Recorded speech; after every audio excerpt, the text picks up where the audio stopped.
huge round of applause to the incredible activists, Alexandra Rojas, Samelis Lopez, and Mrs. Joanne Whitehead, who just introduced us.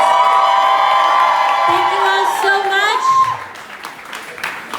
I almost cannot believe, but it is the honor and privilege of my life to be able to say and to thank you and to thank all of our supporters and organizers and the people and our residents of the Bronx and Queens for electing me as your next Congresswoman.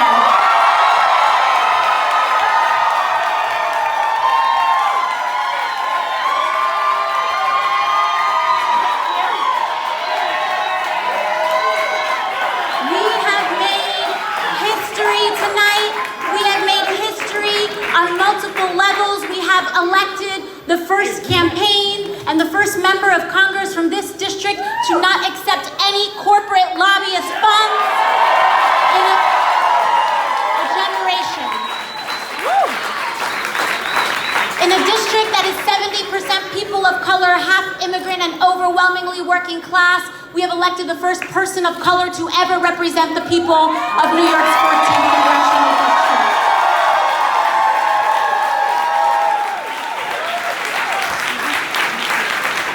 And lastly, it is a privilege and an honor to say that we have also elected the youngest woman in American history to serve in Congress.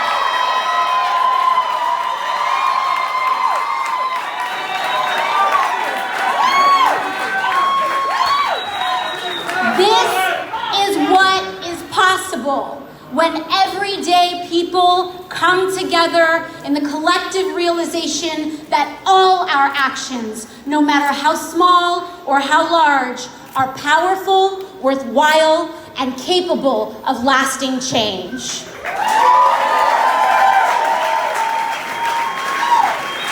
Words cannot express my gratitude to every organizer, every small dollar donor, every working parent and dreamer who helped make this movement happen. And that's exactly what this is. Not a campaign or an election day, but a movement, a larger movement for social, economic, and racial justice in the United States of America.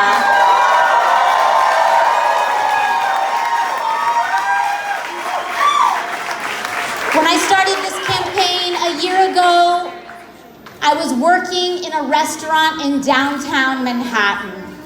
And it wasn't because, and we didn't launch this campaign because I thought I was special or unique or better than anyone else. We launched this campaign because in the absence of anyone giving a clear voice on the moral issues of our time, then it is up to us to voice them.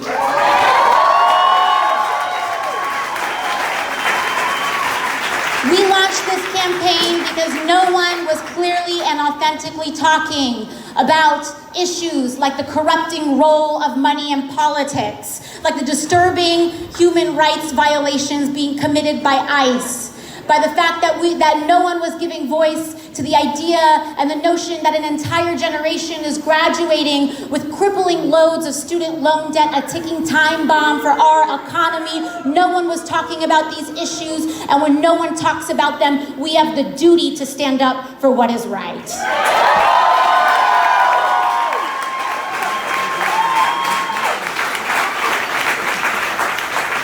I think about oftentimes that incredible day on June 26th, when despite no attention, despite no media fanfare, despite the fact that no one wanted for us to get the word out on what was going on, we were able to organize everyday people knocking on our neighbor's door, and despite being outspent $4 million, 18 or 13 to 1, despite the fact that we were running against a 10-term incumbent, despite the fact that it was your first time running for office, despite the fact that we didn't have the money, despite the fact that I'm working class, despite all those things, we won.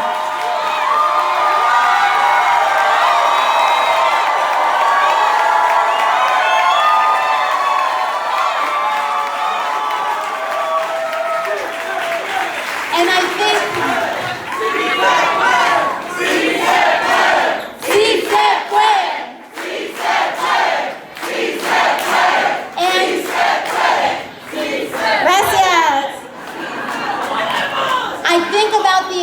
excitement that was unleashed on that day, not just in our community, not just the sense of hope, not just the sense and realization that we can organize to enact change, not that it just got unleashed here, but it got unleashed across the nation and to our down ballot candidates this September.